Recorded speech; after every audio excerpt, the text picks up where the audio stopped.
The leftovers they threw at her feet. The sun was brutal on the mining colony of Jera 9. It didn't rise or fall, it simply burned. Day and night, across the red sky, dust hung in the air. And every breath felt like breathing sand. The worker slaves really moved like shadows, their bodies weak, their eyes hollow. And among them was a small alien girl, thinner than the rest, with pale purple skin and large glowing eyes that never met anyone's gaze. Her name didn't matter to the others. To them, she was just the runt. She didn't speak, didn't fight, didn't complain.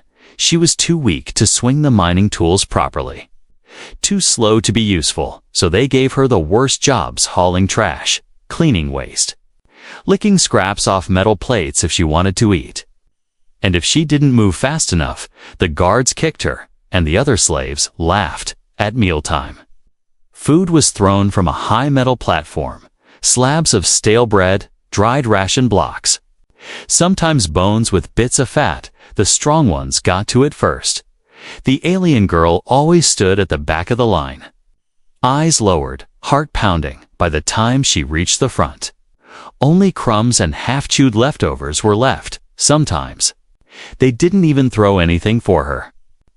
Just pointed and laughed. "You're lucky we let you lick the floor." "Animal," one of the guards spat once. The other slaves laughed again. Even those who were once kind, because kindness got you hurt. She didn't cry. Not anymore.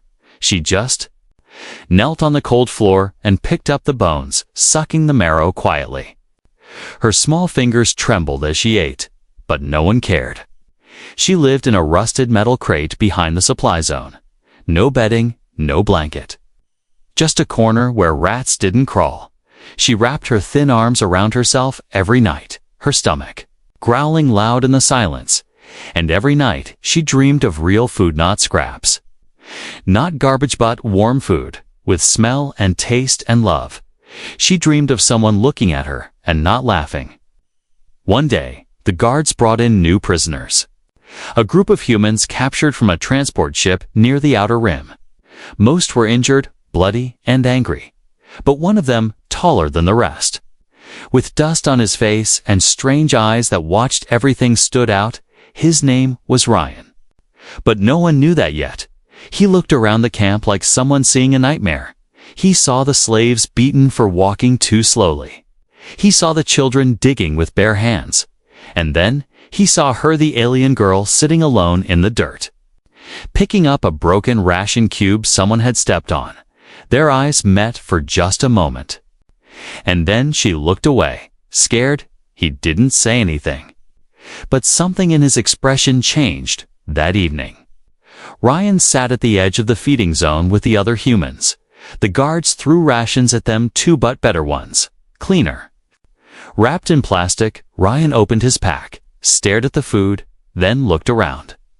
He saw her again, sitting alone near the trash pile. She hadn't been given anything that day. He stood up, holding his ration bar, and walked toward her, the other. Humans whispered, confused, "Where's he going?" One muttered, "He's crazy." Said another. The guards watched too, their hands on their stun rods. Ryan stopped a few steps away from the alien girl. She didn't move, afraid he would kick her like the others. Instead, he knelt down and held out the food. She stared at it, then at him, her eyes wide with disbelief. She opened her mouth, but no words came out. Only a soft breath. He smiled, just a little, and said gently, "You can eat with me." She looked around, expecting someone to yell, to stop him, but no one moved. No. One spoke. Her hands shook as she reached out and took the bar. She didn't eat it immediately. She just stared at it like it was a jewel. Then, slowly, she bit into it, and her eyes filled with tears. No one had ever shared with her. No one had ever said she could eat like a person. The guards said nothing this time. They just watched, cold and silent. But deep inside the girl's chest, something began to flicker. Not just hope, but the strange, unfamiliar feeling of being seen. And beside her sat the one creature she never expected to show her kindness, a human. Asterisk, a strange human offered his bread. The alien girl didn't sleep that night. She sat inside her cold crate, holding the half-eaten ration bar like a treasure. Her stomach was no longer screaming, and her chest felt strange. It wasn't pain. It wasn't fear. It was something warmer. Something she didn't have a name for. She kept thinking about the human. The one who didn't laugh. The one who gave his own food and walked away without expecting anything. Why would anyone do that for her? She wasn't special. She was nothing. That's what everyone told her since the day she was taken from her homeworld. The next morning came quickly. The guards blew their loud horns, shouting commands. And forcing everyone out of their corners, the girl joined the work line, her body weak, but her steps lighter than usual. She scanned the area quietly, searching, and then she saw him again, Ryan. He was working near the fuel tanks, cleaning pipes and fixing control panels. His hands were fast, like he had done this work before. But every few minutes, he glanced up, and when their eyes met again, he gave her a small nod. Not a smile, not a wave, just acknowledgement, like he saw her, and she mattered. That day passed slowly. With endless work under the burning sun, by evening, her arms felt like stone, and her feet were blistered. The slaves lined up again for the food drop, the stronger ones. Pushed ahead as usual, she didn't expect anything different. Not today, not ever. But just as she was about to turn away from the empty floor, a voice spoke. Wait, she froze, recognizing it. It was him, Ryan, again, standing behind her with a second piece of bread in his hand. He had saved it, just for her. He offered it without a word this time, and she took it, her hands trembling. Again, you need to eat, he said softly. You're smaller than me. Her voice came out as a whisper, broken and dry. Why? Help me. Ryan looked around before replying, his eyes calm but serious, because no one else will. Then he walked away. The next few days passed like a quiet dream. Every evening, Ryan saved a piece of his food. And every evening, he shared it with her. He never asked her name, never asked anything, but slowly. The alien girl started to follow him at a distance during breaks. She watched how he worked, how he stayed calm, even when the guards shouted. He didn't act like a slave, even though he was one. Other slaves began noticing. They whispered among themselves, confused and curious. Why is that human giving his food to the runt? Is he crazy? He's going to get punished, and punishment came quickly. One evening, a guard stopped Ryan just as he passed food to the girl. The guard grabbed the bread and threw it on the ground. You don't feed the animals. He barked, especially not this one. Ryan said nothing, just stared back. The guard punched him in the gut and walked away laughing. The girl rushed forward, panic on her face. Ryan waved her off. Holding his stomach, I'm fine, he said with a strained voice. It's just bread. She picked up the broken bread from the ground and tore it in half. Then she held one piece out to him. You eat? She said. Ryan looked at her, surprised. It was the first time she had ever offered something back. He took it with a nod. And they both sat against the metal wall, chewing in silence. The other slaves watched, but this time, no one laughed. There was something unsettling about the scene, a human and an alien, sharing food like equals. Later that night, Ryan sat alone under a broken floodlight. The girl approached him slowly, her small hands holding a metal cup filled with recycled water. She placed it beside him and sat without a word. He looked at her and finally asked, What do they call you? She shook her head. No name, she said. Just number. Do you want a name? He asked. She paused, thinking, then nodded slowly. Ryan looked up at the stars, hidden behind clouds of smoke and dust in an old Earth story. There was a girl made of stardust, he said. Her name was Nali. The alien girl repeated it quietly. Tasting the word Nali, she smiled. the first real smile of her life. Even if it was small, that night she slept with that name in her mind for the first time.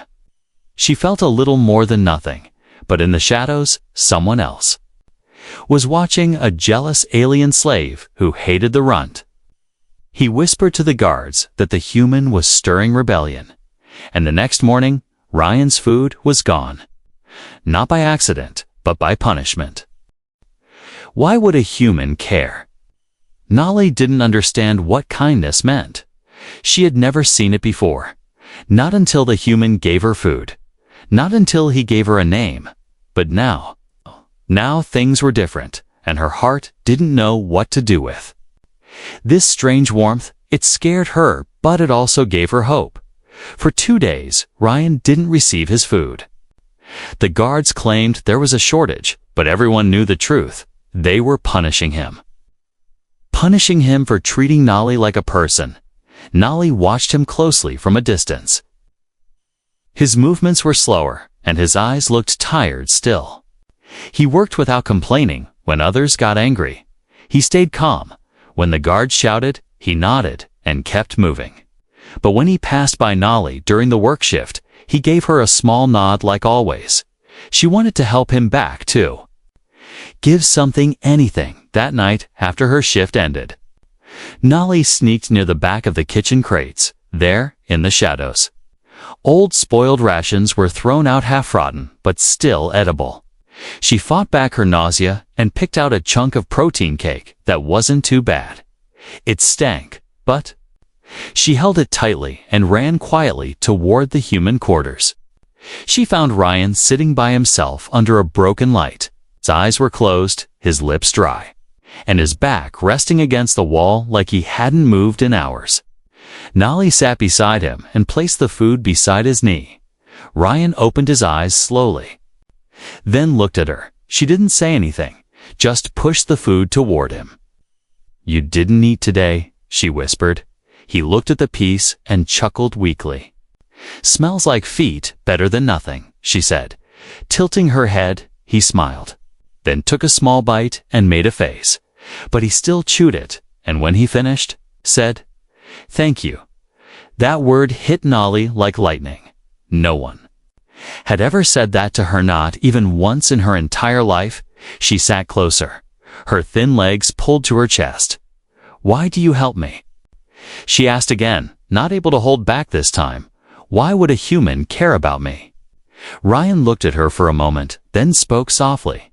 "When I was a kid, back on Earth, we had a stray dog in our neighborhood. It was skinny, always scared, never barked, no one fed it.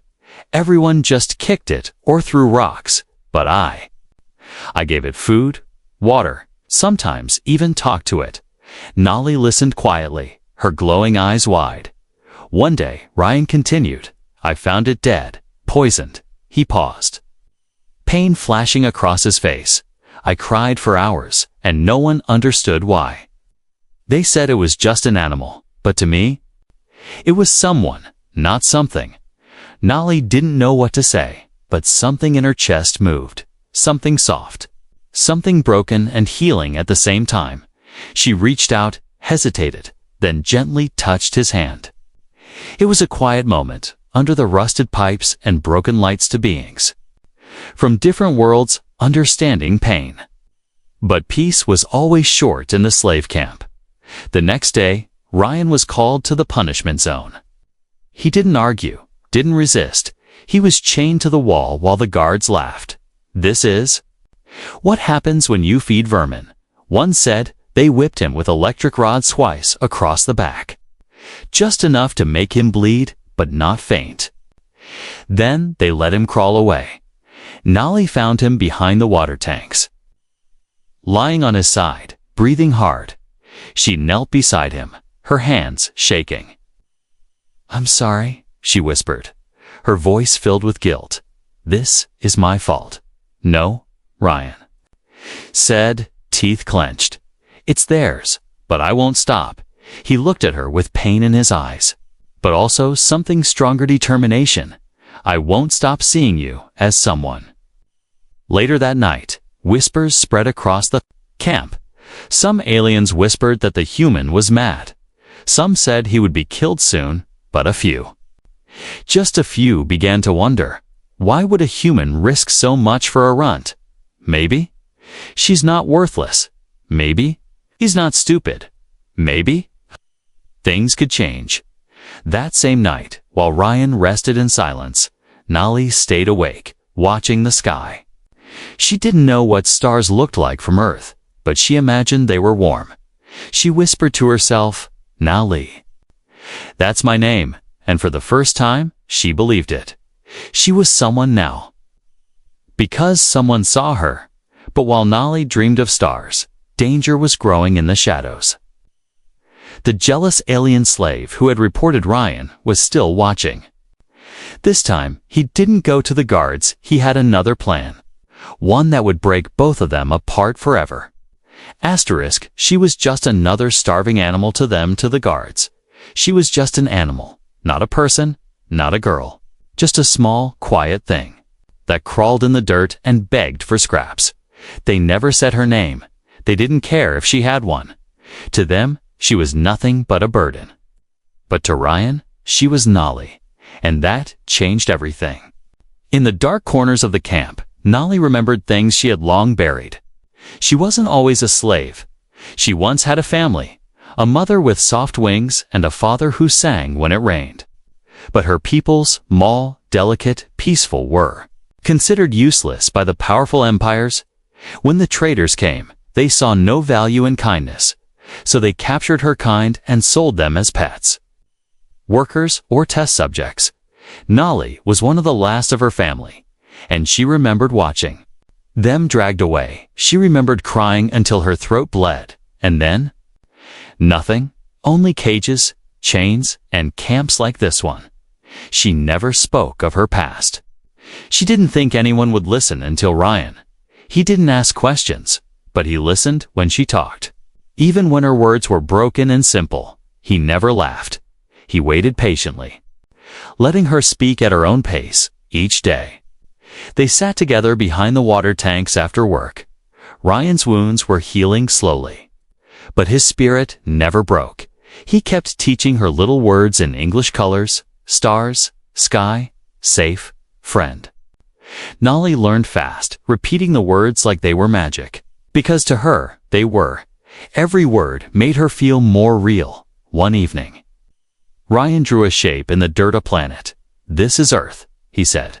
Nolly touched the circle gently. Home? She asked. He nodded. Yeah, my home. She looked up, her voice soft. You miss it? Ryan looked far away, as if searching for it in the sky. Every day, he said. Then he smiled. But you know what? Right now, this feels more like home. He looked at her when he said it. Nolly didn't understand why her chest felt warm. Again, but she liked the feeling. But peace didn't last long in a place built on cruelty. The jealous alien slave, stronger, older, and bitter, had seen enough. He didn't understand why the human gave food to the runt. It made him angry. It made him feel weak. So he planned something cruel. One morning, Nolly was sent to clean near the engine sheds alone. She wasn't supposed to be there, but it was a setup. As she scrubbed the floor with her bare hands, the jealous slave cornered her. He pushed her down, grabbed her thin arms, and hissed in her ear. You think you're special now, because a human gave you a name. She shook her head, terrified. You're still trash, he growled, and I'll prove it. Before he could hurt her, a loud shout came from behind. Let her go. It was Ryan, his fists clenched, his eyes burning with rage. The slave turned, smirking. You gonna fight me over her? Ryan didn't answer. He just charged. They fought hard punches, kicks. Shouts until guards rushed in and broke them apart. The slave was dragged away, but so was Ryan. The guards were furious. Not because of the fight, but because Ryan dared. To care, caring was dangerous. Caring made others think they could be more than animals. They couldn't allow that. Nolly ran after the guards, screaming in her soft alien voice, please. No hurt him. But no one listened. One guard kicked her to the ground. She curled into a ball, whispering Ryan's name again and again, but her voice was too small, too powerless. Ryan was locked in the punishment chamber. No food, no light, no water for 2. Days and Nolly waited outside the door every night. Her small hands pressed against the cold wall. She didn't eat, she didn't sleep. She just waited. The guards laughed as they passed her. She's waiting for a human, one sneered, like a dog. Let her starve too, said another. See how loyal she stays. But Nolly didn't move. She remembered the days Ryan shared his food, the nights he listened, the moments he called her someone. Not something. She would wait as long as It took on the 3rd night, the door finally opened. Ryan fell out, barely conscious, bruised and dry-lipped before the guards could laugh. Nolly rushed forward and caught his head before it hit the ground. Ryan, she whispered, tears in her eyes. His eyes fluttered open. He smiled faintly. You waited. She nodded. Quickly, I wait, she said.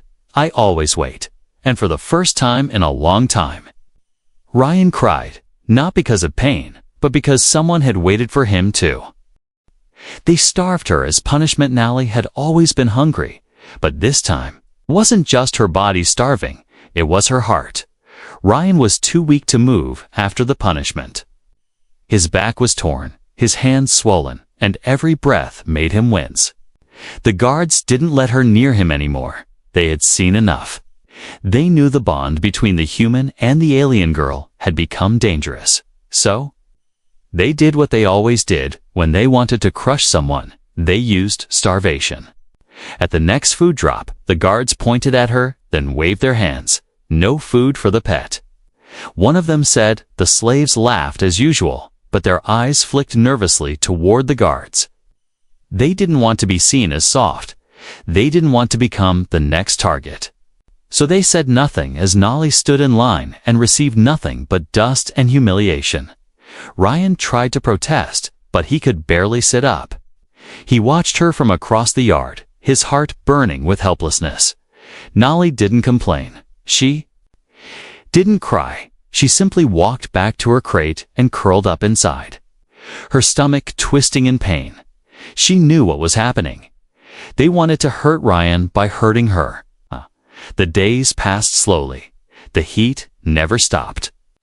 The work never ended, but Nolly's steps grew slower, her hands more clumsy. She dropped tools and forgot simple commands. The guards beat her once, then twice, but she said nothing. She didn't want Ryan to worry. She tried to smile when he looked her way. But her body was giving up. One night, Ryan dragged himself across the ground. Ignoring the fire in his muscles, he found her crate, saw her curled up like a dying animal. Her eyes were glassy, her skin pale. Nolly, he whispered, reaching. Through the bars, she turned her head slowly, managing a tiny smile. Okay, she whispered. No, he said, his voice breaking. You're not. Ryan made a decision that night. He couldn't watch her die. He couldn't let this place kill the only light left in his broken world. He waited until the second shift started, when guards were drunk or asleep. Then he crawled through the shadows, his hands bleeding as he climbed over sharp metal and rusted beams. He made it to the supply room, broke in, and stole 2 ration packs and a bottle of water. He ran like death was chasing him, hiding behind old engines as alarms started ringing. He reached Nolly's crate and broke the lock with a metal rod. She was too weak to stand. So he knelt beside her and tore the ration open. He fed her slowly, carefully, placing each small piece on her tongue, her eyes filled with tears. Why you do this? She whispered. Because I can't lose you, he said. Not after everything. Suddenly, lights flashed above them. The guards had found him. He turned to run, but they were already there. 4 of them, weapons drawn, shouting threats. One hit Ryan in the ribs with a baton, dropping him to the ground. Another grabbed Nolly and threw her aside like trash. "Thieves," the leader growled. "Traitors." Ryan covered Nolly's body with his own, shielding her from the blows. "You want me? Fine," he shouted, "but leave her alone." But the guards didn't stop. They kicked him again and again until everything went dark. The next morning, the camp was quiet. Too quiet. Rumors spread fast. Ryan had been taken to solitary confinement, and Nolly. She hadn't been seen since the night before. Some said she was dead. Some said the guards sold her. But one Aliana, quiet old worker who had once seen Ryan fix a broken water line, slipped into the shadows and found her. She was barely breathing. Lying near the trash heaps behind the fuel tanks, he didn't know why. He carried her to an old storage room and hid her there. Then he whispered to the wind, "Someone must find the human." Ryan was locked in a black cell beneath the ground, no food, no light, no time. But even in the darkness, he whispered her name, Nolly. "Please stay alive." He didn't know where she was, but his heart refused to believe she was gone. She had waited for him. Now it was his turn to fight for her. Meanwhile, Nolly's breath grew slower. Her small body curled tightly in the corner. Her mind drifted to the day he gave her a name, to the moment he shared bread without asking for anything, to the sound of his voice saying, "You're someone." And with that memory in her heart, she clung to life, because maybe, just maybe, someone would still come for her. Asterisk the escape plan no one believed in. Deep beneath the slave camp, in a metal box no bigger than a closet, Ryan lay broken but awake. He had stopped counting hours, stopped wondering when food would come. But he hadn't stopped thinking about her, Nolly. Every heartbeat felt like a whisper of her name. Every breath a silent promise. "Sci will find you. I will get you out of here." Above him, the camp kept moving. Machines grinding, guards yelling, prisoners suffering. No one spoke Ryan's name aloud. But many remembered him in silence. The human who gave food to the runt. The one who stood in front of batons to protect someone the rest had forgotten. Some said he was foolish. Some said he was brave. But one thing was clear: he had done something no one else had dared to do. In a hidden room behind the fuel tanks, Nolly was still alive. Barely. Her small body was wrapped in old cloth, her lips dry, her breath shallow. The old alien who saved her came quietly each day, bringing drops of water from his own bottle. He didn't speak much, but he placed his hand on her forehead and said, "You must hold on, little one, the human. He's not finished yet." And he was right, because that same night, Ryan's prison door opened. The guards pulled him out, laughing as they threw him into a work zone with broken machines. "Fix this trash before the sun rises, or you'll get the whip again," one growled. Ryan coughed, his body shaking. But his eyes lit up, not because of freedom, but because he was above ground again. He could think, plan, move, and most important, escape. Ryan had worked on ships his whole life. Before his capture, he was a mechanic on a freighter. Repairing engines and navigation cores, he knew machines. And he knew this camp had one weakness: the shuttle depot at the edge of the mines. Old escape pods and maintenance crafts were stored there, unused and forgotten. If he could reach one, he could fly Nolly out, but he couldn't do it alone. That night, after pretending to sleep, Ryan whispered to the prisoners nearby. An insectoid male with a cracked wing and a silent reptilian female, who never looked up. "I need help," he said. "Not for me, for her, the girl with purple skin." Some turned away, afraid, but one nodded. "You fed her." The insectoid whispered, "You didn't treat her like trash." Ryan nodded. "Then I will help," said the creature. A plan began to form, one no one believed could work. The shuttle was missing parts. The guards rotated shifts at random, and the fences were electrified. But Ryan had something stronger than hope. He had purpose, and he had nothing left to lose. Over the next 3 days, they stole parts wires, batteries, a fuel cell, land hid them near the storage room. The old alien who had saved Nolly now joined the plan. He helped lift her weak body and placed her in a hidden cart under scrap metal. Her eyes opened briefly. "Ryan," she whispered. "He's coming," the old alien said. "Stay strong." The night of the escape came fast. The guards were celebrating a successful shipment and were half drunk. The timing was perfect. Ryan limped toward the depot, pretending to carry broken tools. The others moved into place, distracting guards, shutting off one light at a time. Every second felt like walking on fire. Inside the depot, Ryan found the escape pod rusty, dented, but still alive. He connected the stolen parts, his fingers moving fast despite the pain in his muscles. Wires sparked, the console lit up, and for the first time in years, the engine hummed. He smiled through the blood on his lips. It's working. Then came the sound he feared, shouting they had been discovered. Guards came running, weapons drawn, yelling orders. The insectoid was caught.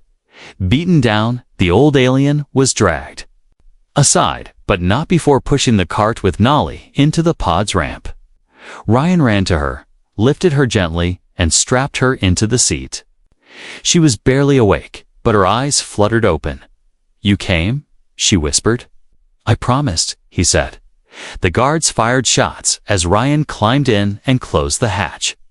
The pod shook as bullets hit the hull. One more second, just one more spark. He slammed his hand on the launch button. The pod roared, lifted, and burst into the sky like a dying star breaking free. Below, the camp grew smaller and smaller. And inside the pod, Nolly lay against Ryan's chest. She whispered one word, soft and full of tears, free and wry, broken, bleeding, and smiling held her close. "Yes," he whispered, "you're free now." She sat at the table like a guest. Not a slave. The stars outside the pod window were the first beautiful thing Nolly had seen in years. They weren't cages or chains or dirty boots. They were endless, bright, and free. Just like her now, her fingers trembled against the glass as she stared at them.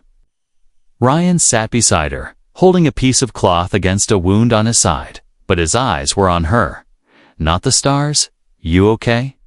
he asked softly. She nodded, her voice barely a whisper. "Yes, but..."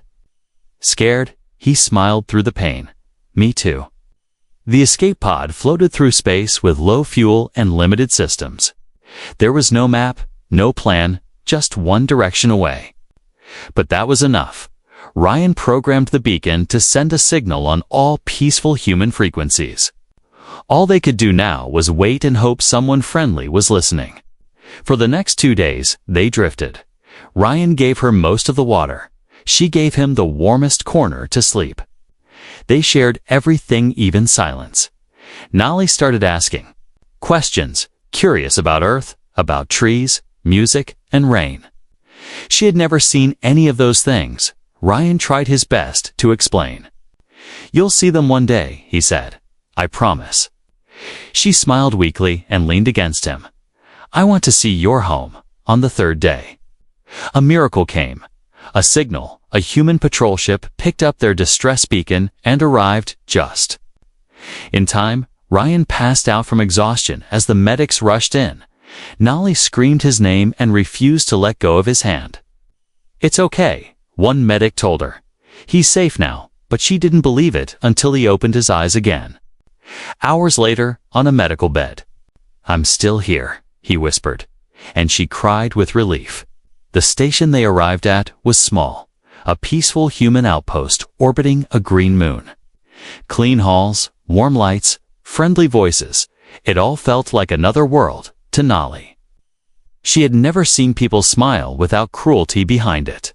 At first, she didn't talk. She stayed in the room given to her, hiding behind curtains. Afraid it was all a trick, but Ryan came every day, even in a wheelchair. He brought her simple things: a book, a blanket, even a music box. "This is for you," he said. "You deserve it." Slowly, she started stepping out. Other humans greeted her gently with curious but kind eyes. No one called her it. No one laughed when she walked by. One woman even brushed Nolly's tangled hair and said, "You're beautiful." Nolly had never heard that word before. She didn't know how to react, so she just whispered, "Thank you." Then came the night she would never forget. The station's captain invited Ryan to dinner. "Bring her to," he said. "She's family now." Ryan looked at Nolly, who was hiding behind him.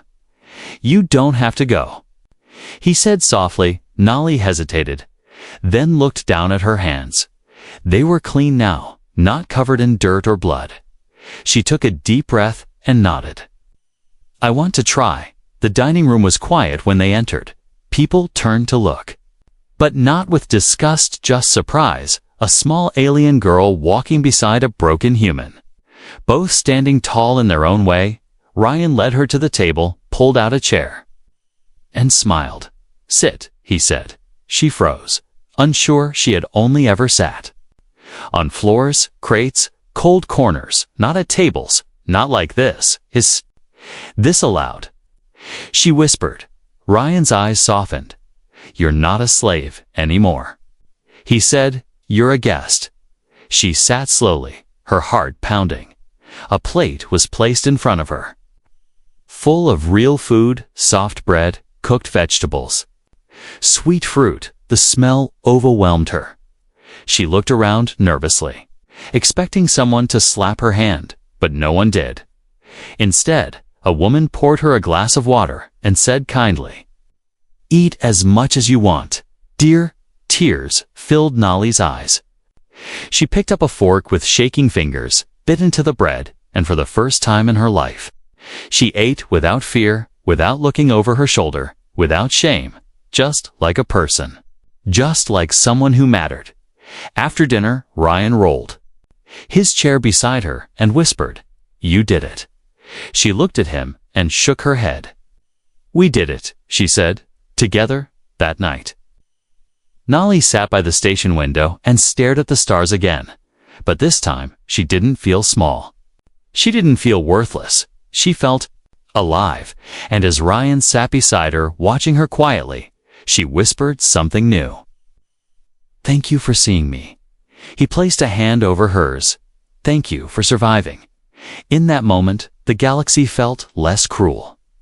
Because two forgotten souls had found each other, and from now on, they would never be alone again.